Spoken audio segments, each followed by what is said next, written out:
안녕하십니까? 리딩 크리스천 앤 북클럽 RCB의 정지부 목사입니다. 반갑습니다. 오늘은 부부 사랑을 배우다 하나님의 부부 수업 The Love There 한 챕터에 대해서 함께 살펴보고 또 내용을 나누기를 원합니다. 7번째 날입니다. 데이 7 사랑은 믿습니다 라는 제목입니다. 사랑은 믿습니다. 과연 어떤 내용일까요? 요약에 대해서 먼저 한번 살펴보기를 원합니다.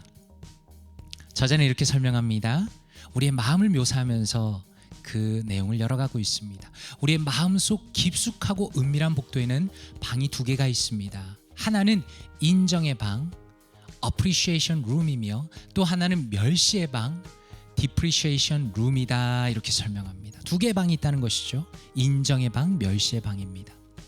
이 인정의 방에는 무엇이 있는가 하면 배우자의 장점, 예를 들어서 우리 배우자는 참 부지런하다라는 그런 것을 묘사한 칭찬이 빼곡히 적혀 있습니다. 그런데 그 반대로 멸시의 방에는 배우자의 약점과 실패, 예를 들어서 내 배우자는 참 이기적이야 라는 그런 내용들이 가득 적혀 있습니다. 이 내용을 누군가 언제 채운 것일까요? 인정의 방의 내용은 대부분 상대방을 처음 만나기 시작했을 때 기록한 것인데 결혼 이후에는 어떻습니까? 특별한 이 방을 방문하는 횟수가 점점 줄어든다는 것입니다. 사람들이 점점 결혼한 이후에는 인정의 방에 들어가지 않습니다. 그리고 결혼 후에는 멸시의 방을 자주 방문하기 시작한다는 것입니다. 그러면서 사랑을 잃어버립니다. 상대방의 악한 점과 약점과 실패를 생각합니다.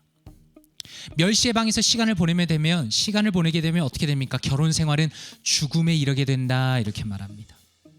그러면서 계속 설명합니다.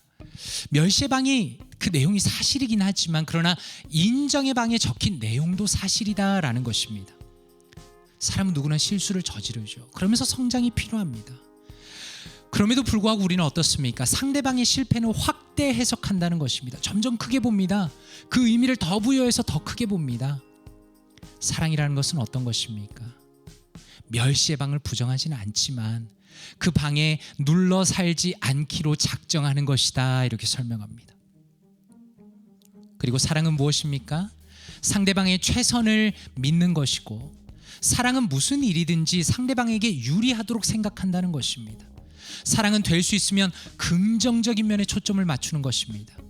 만약에 멸시의 방을 잠깐 들어가야 한다면 그것은 배우자의 연약함을 기억하면서 기도해 주기 위함이고 또 꼭 들어가야 한다면 사랑으로 해결했음, covered in love 이라는 글씨를 남기기 위해서 들어가야 한다 이렇게 조언합니다.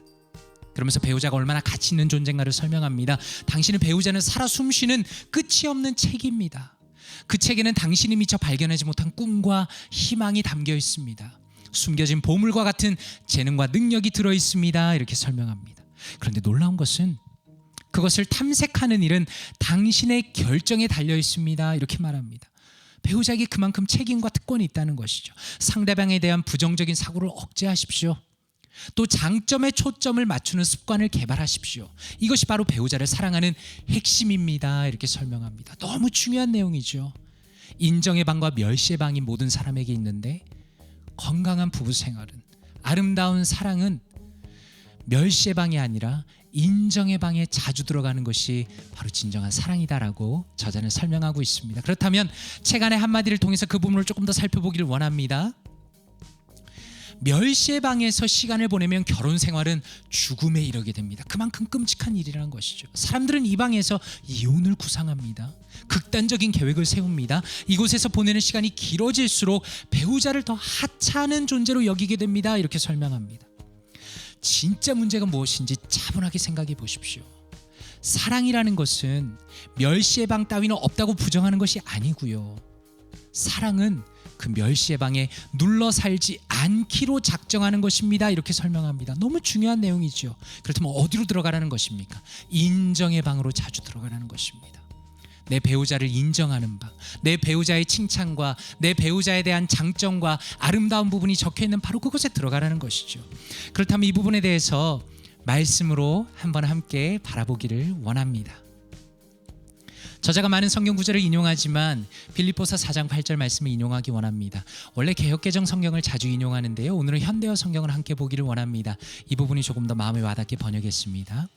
형제들이여, 이제 이 편지를 끝맺기 전에 한 가지 더 일러둘 말이 있습니다.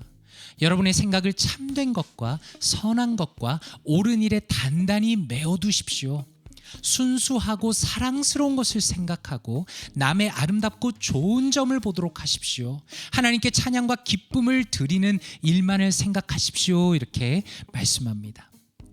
NIV 성경을 조금 더 편하게 번역한 NIRV 버전은 이렇게 번역했습니다. Finally, my brothers and sisters, always think about what is true. Think about what is noble, right and pure. Think about what is lovely and worthy of respect. If anything is excellent or worthy of praise, think about those kinds of things. 이렇게 번역했습니다. 너무 중요한 내용이죠. 한번 이 부분에 대해서 스터디 바이블은 어떻게 설명하는지 한번 보겠습니다. 넬슨 스터디 바이블 이렇게 해석합니다. Paul recommends the Philippians to deliberate, to evaluate, to compute over and over what is good and pure. In this way, Christians can renew their minds so that they will not conform to the evil habits of this world. 이렇게 해석합니다. 이 부분은 어떻게 이해할 수 있습니까? 이 말씀이죠. 바울 사도는 빌립보 교인들에게 선하고 순수한 것들을 숙고하기를, 평가하기를, 연거푸 계산하기를 명령하고 있습니다.